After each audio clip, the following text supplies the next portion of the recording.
چند روز پیش توی روز نیروی هوایی ارتش یک اتفاق افتاد که خوراک خبری رو برای خیلی از سایت‌ها و خبرگزاری‌ها جور کرد. یک اتفاق شوکه کننده از یک خرید بسیار مهم.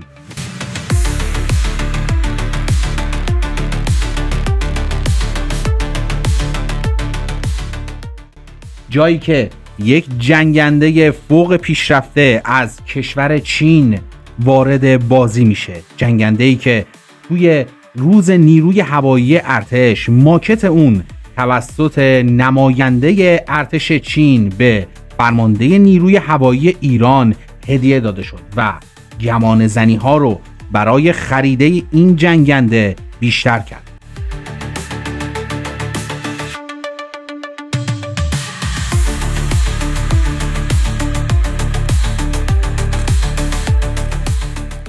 بله، داریم در مورد جنگنده J-20 صحبت میکنیم. یک جنگنده‌ای که شاید بتونه معادلات رو در منطقه تغییر بده. یک جنگنده‌ای که به عنوان نماد پیشرفت کشور چین در عرصه نبردهای هوایی توی دنیا اون رو نشون میده.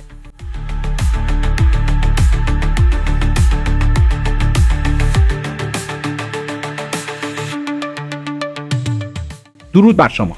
اینجا کانال نبردآورانه و من هم مخلص شما جلال هستم. امروز با یک ویدیو پیش شما اومدم و میخوام این جنگنده J-20 رو برای شما بررسی بکنم و به شما معرفی بکنم و بیایم ببینیم اصلا آیا خرید این جنگنده به درد نیروی هوایی ایران میخوره یا نه و میتونه معادلات رو تغییر بده یا نه، و میخوایم به صورت کاملا بی‌طرفانه این موضوع و شاید شایعه رو برای شما بررسی بکنیم. پس تا پایان ویدیو همراه من بمونید چون مطمئنم که از اون لذت میبرید. ولی اگر تا به امروز کانال ما رو سابسکرایب نکردید این کار رو انجام بدین، دکمه زنگوله رو هم بزنید تا از محتواها و ویدیوهای آینده ما با خبر بشید.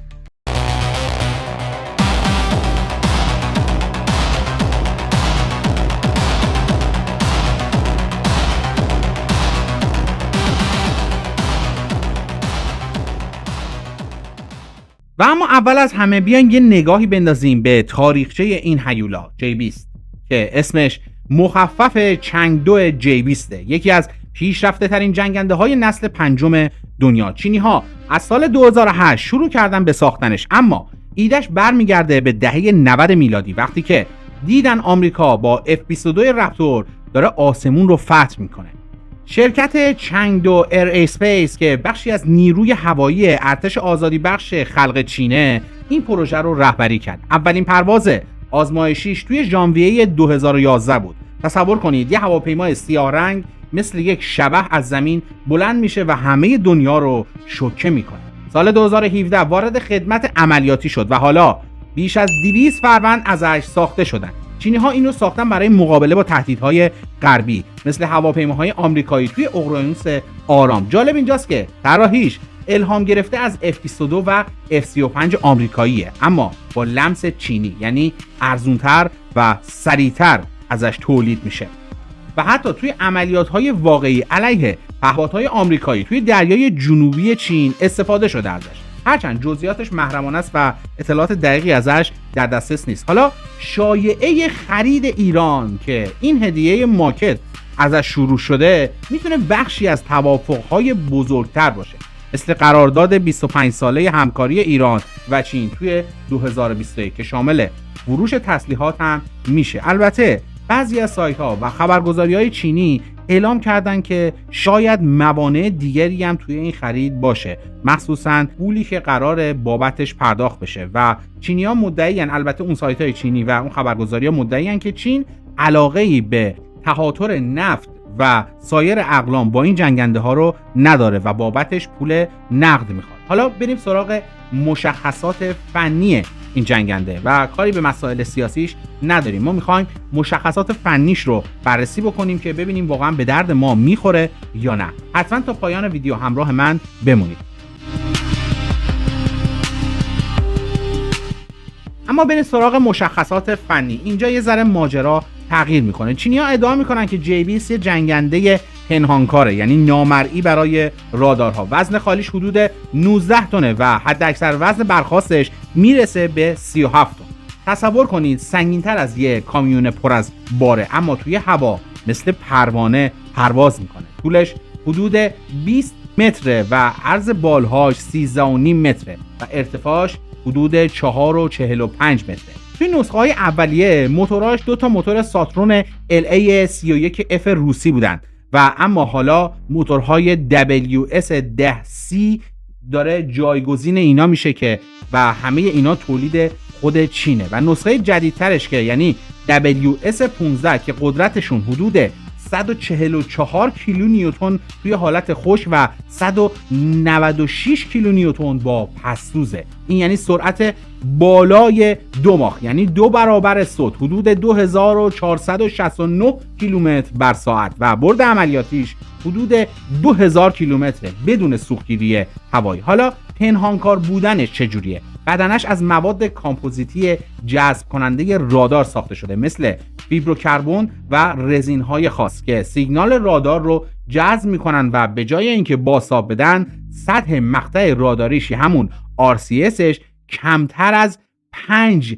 صدم متر مربع میشه. یعنی از دید رادار اندازش مثل پرنده کوچیکه، نه یه هواپیمای غول‌پیکر. رادار اصلیش یه رادار تایپ 1475 ایساس که فعال الکترونیکی اسکن میکنه با بیش از 2000 ماژول TR که فرکانسشون بین 8 تا 12 گیگاهرتزه. این رادار میتونه هدفهایی تا 200 کیلومتر دورتر رو شناسایی بکنه و همزمان 20 هدف رو شناسایی و باهاشون درگیر بشه. حالا هوش مصنوعی اومده اینجا یه کمک بیشتری هم بهش کرده. J20 سیستم AI داره که داده ها رو از سنسورها پردازش میکنه، مثل یک دستیار هوشمند توی گوشیتون که پیشنهاد میده، اما اینجا تصمیم میگیره که کدوم موشک شلیک بشه. مثلا سیستم EOTS مثل دوربین گوشیتون عمل میکنه اما با رزولوشن بالا و مادون قرمز که حتی توی شب یا مه دشمن رو پیدا بکنه. اما وزن و نصبش، J20 میتونه تا 11 تن مهمات رو حمل بکنه، شامل موشک‌های هوا به هوای PL-15 که بردش 200 کیلومتره یا بمب‌های هدایت شونده. نصب موتورها توی بدنه مخفیه تا حرارتشون رادار رو جذب نکنه. مقاومتاش چیه؟ بدنش مقاوم در برابر امواج الکترومغناطیسی و میتونه تا 9G رو مانور بده، مثل اینکه توی ترن هوایی باشی اما سریعتر. سیستم‌های الکترونیکی شامل جمینگ که همون اختلال الکترونیکی میشه که سیگنال دشمن رو قفل میکنه، مثل اینکه گوشیتون سیگنال وای فای همسایه رو بلاک میکنه تا نتونه بهش وصل بشه، یعنی جلوش رو کاملا میگیره. حالا کاربردها توی سناریوهای واقعیش چی میتونه باشه؟ داریم کم کم به جاهای جذاب ویدیو نزدیک میرسیم به کاربردها توی سناریوهای واقعی. تصور کنید بر اساس تستای واقعی توی رزمایش‌های چین علیه تایوان، J20 میتونه توی درگیری با F-35 آمریکایی اون رو غافلگیر بکنه. مثلا توی سناریوی خیالی، البته واقع گرایانه، فرض کنید یه پهپاد RQ-4 آمریکایی داره بالای خلیج فارس جاسوسی میکنه. J20 از پایگاه هوایی بوشهر بلند میشه و با سرعت 1.8 ماخ نزدیک میشه. رادار ایساش پهپاد رو از 150 کیلومتری لاک میکنه و با موشک PL-15 که سرعتش 4 ماخه اون رو منهدم میکنه. این بر اساس جنگ واقعی مثل سرنگونی پهپاد آمریکایی توسط ایران توی سال 2019 با سیستم‌های بومی خود ایرانه. اما حالا با J20 پیشرفته تر میشه این موضوع. توی جنگ اوکراین دیدیم که چطور جنگنده های پنهانکار روسی مثل سوخو 57 توی عملیات های نفوذی موفق بودن. J20 میتونه مشابه باشه برای دفاع از آسمان ایران علیه حملات اسرائیلی ها و مزایای خوبی هم داره مثل پنهانکار بودنش، یعنی میتونه رادارهای دشمن رو دور بزنه، مثل این نینجا توی تاریکی حرکت بکنه. قدرت آتش بالایی داره و با ادغام با سیستم‌های چینی مثل پهپادهای WJ700 میتونه کارهای بهتری هم انجام بده. البته اون پهپادها رو بعید میدونم به ایران برسه، ولی خب معایبی هم داره. معایبش چیه؟ نگهداریش بسیار سخته چون قطعاتش خاصه و مواد بسیار خاصی هم داخل اونا استفاده شده. خلباناش هم نیاز به آموزش‌های طولانی دارن. حداقل 200 ساعت پرواز آزمایشی. سوخت زیادی هم مصرف میکنه، حدود 10 تن برای یه ماموریت بلند و قیمتش هم خیلی گرونه، حدود 110 میلیون دلاره که برای ایران که تحت تحریمه واقعا گرونه. اما بیایم یه مقداری جذابتر کنیم ویدیو رو، بریم این جنگنده رو با جنگنده های رقیب یه مقداری مقایسه بکنیم. اول بریم سراغ آمریکایی‌ها. F-22 رپتور که قدیمی تاره، ورودش حدود 2005 و RCSش کمتر از 1000 متر مربعه، اما فقط 187 فروند ساخته شده ازش و دیگه تولید نمیشه. J-20 برد بیشتری داره، 5500 کیلومتر، البته با سوختگیری هوایی با تانکر، اما F-22 مانورپذیرتره و با وکتورینگ تراست میتونه موتورها رو جهتش رو تغییر بده. و اما بریم سراغ F-35 عادی ارتش اسرائیل. ارزونتره، 80 میلیون دلاره، اما J-20 سریعتره و موشک‌های بلند بردتری رو داره. اما بریم سراغ نمونه روسی، سوخو 57 که ایران قبلا سفارش خرید سوخو 35 رو داده، ولی خب ما هنوز داخل نیروی هوایی اون رو به صورت رسمی ندیدیم. حدود 0.1 متر مربع RCSشه، یعنی اون نقطه‌ای که توی رادار ازش نشون داده میشه. موتورش AL41F1 یعنی با قدرت 147 کیلونیوتن، اما J-20 هوش مصنوعی پیشرفته‌ای داره. ببینید من دارم اینجا معایب و مزایا رو با هم براتون بیان میکنم. سوخو 57 توی جنگ سوریه و جنگ اوکراین تست شده، جایی که علیه اهداف زمینی بمبارون انجام داده، اما J-20 بیشتر هوا به هوا طراحی شده. مقایسه کلی J-20 مثل گوشی اندروید پیشرفته است، اما ارزون، قابل ارتقا، و اما F-22 مثل آیفون پرو میمونه که گرونه و محدود. حالا برای ایران این میتونه مفید باشه یا چالش برانگیز؟ بیایم جواب این سوالو بدیم. تحت تحریم‌های آمریکا ایران نمیتونه F-35 بخره، پس J-20 یه گزینه عالیه برای مدرن کردن ناوگان که الان بیشتر میگ 29 و F-14 های قدیمی رو داره. میتونه توی دفاع هوایی علیه حملات احتمالی اسرائیل یا آمریکا کمک کنه، چون پنهانکار بودنش رادارهای پاتریوت آمریکایی رو گیج میکنه. مثلا توی سناریوی خیالی بر اساس جنگ‌های خاورمیانه فرض کنید F-35 اسرائیلی میخواد حمله کنه به تاسیسات هسته‌ای، J-20 از 100 کیلومتری روش لاک میکنه و با PL-21 یعنی موشک هایپرسونیکش اون رو مورد هدف قرار میده که سرعتش بالای 5 ماخه. این بر اساس تستای واقعی چین علیه اهداف شبیه سازی شده آمریکایی انجام شده. اما یه چالشایی هم داره، ادغام با سیستم های روسی موجود. یعنی چی؟ ما الان سیستم های آمریکایی رو داریم توی ناوگان هوایی و سیستم های روسی رو داریم، حالا میخوایم سیستم های چینی رو هم اضافه بکنیم و این خب خیلی مشکل ساز میشه. با سیستم های روسی موجود این موضوع خیلی سخته، چون نرم افزارها فرق دارن، مثل اینکه بخوای اپل واچ رو با گوشی سامسونگ سینک کنی. آموزش خلباناست که خیلی مهمه که ایران حدود 300 خلبان جنگنده طبق چیزی که اعلام کرده داره و نیاز به همکاری با چین داره، اونم به صورت مستمر. هزینه هر فروند 110 میلیون دلاره و اگر 24 فروند بخواد بخره میشه حدود 2.64 میلیارد دلار که با اقتصاد تحت تحریم ایران بسیار این موضوع سخته. به علاوه مقاومت در برابر شرایط آب و هوایی ایران مثل گرماهای بیابون و کوهستان ایران که موتورها رو تحت فشار قرار میده و این موضوع هم خیلی میتونه تاثیرگذار بشه و باید این موضوع هم تست بشه در موردش.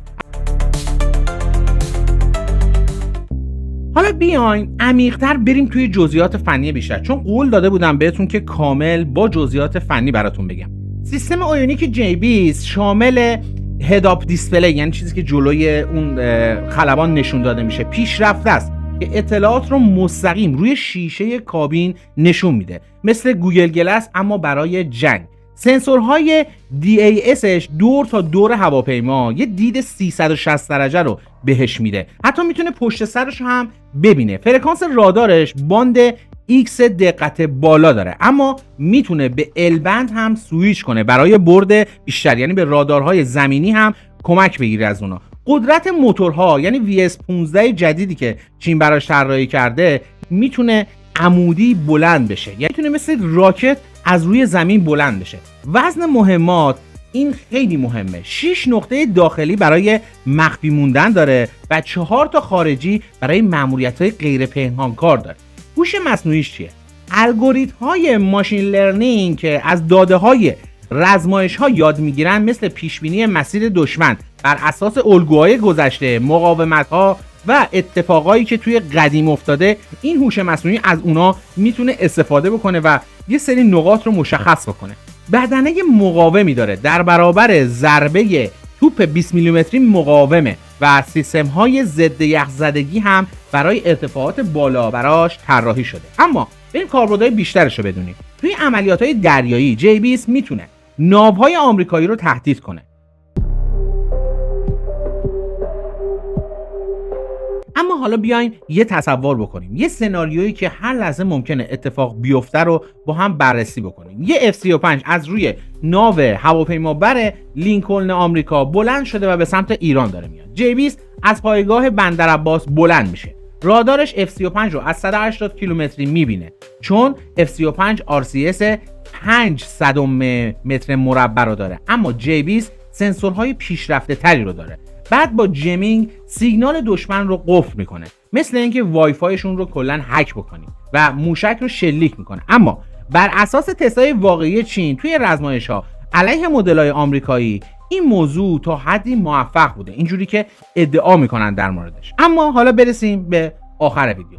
تصور کنید این شایعه واقعی باشه و JBeast بیاد توی آسمون ایران. این یعنی نیروی هوایی ایران از یه ناوگان قدیمی به ارتش شبحوار تبدیل میشه که حتی دشمنا اونو نمیتونن ببینن. آسمون امن‌تر میشه، تهدیدا کمتر میشه و ایران قوی‌تر به نظر میاد. اما حالا چی میشه؟ آیا معامله به نظر شما نهایی میشه یا فقط یه هدیه ساده اینجا رد و بدل شده؟ منتظر بمونید، میخوام اتفاقای بدی که در مورد این جنگنده میفته رو برای شما ویدیوشو بسازم و در اختیارتون قرار بدم. اما نظراتی که شما برای من مینویسید موضوع ویدیوی آینده ما رو مشخص میکنه. حتما ویدیو رو لایک بکنید اگر دوست داشتید و برای دوستانتون هم اشتراک گذاری بکنید. اینجا کانال نبردآورانه و من هم مخلص شما جلال هستم.